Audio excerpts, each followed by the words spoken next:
இந்த பிஎன்ஆர் பிரியாணி ஒரு புரோட்டா வந்து ₹1 எந்த ஹோட்டலுமே கொடுக்கல.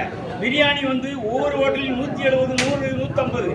இந்த ₹50 எந்த கன்னியாகுமரியிலே ஹோட்டல் வாங்க முடியாது. திருப்தியா 3-4 திருப்தியா கொடுத்தாங்க. பிரியாணி எப்படி இருந்தது? சூப்பரா இருந்தது. இல்ல பாரு வயிற்று இடம் இல்லை, அவ்வளவு ஃபுல்லா சாப்பிடுறேன். பிஎன்ஆர் பிரியாணி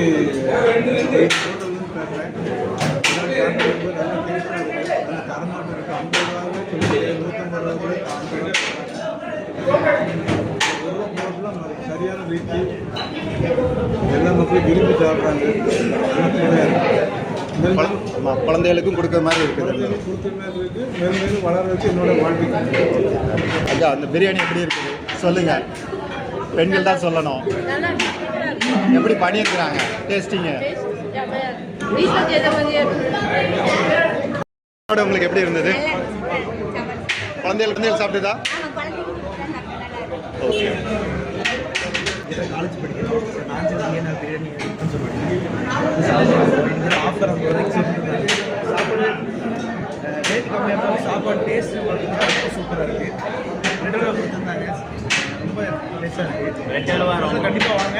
பிரெட்டோட செமையாக இருந்தது. பிரியாணியும் சூப்பராக இருந்தது. அப்போ பிரியாணினா நம்ம நாட்டு பிரியாணி தான். பஞ்சமும் இல்லாமல் நல்லா சர்வ் பண்ணுறாங்க. நல்ல சாப்பாடு 50 ஒருத்தா இருக்கும். நல்ல மன திருப்தியாக சாப்பிட்றேன். இவங்களோட சர்வீஸ் எப்படி இருக்குது? சர்வீஸ் சூப்பராக இருக்குது. நல்லா அன்பா அழகாக பார்த்துக்கிறாங்க.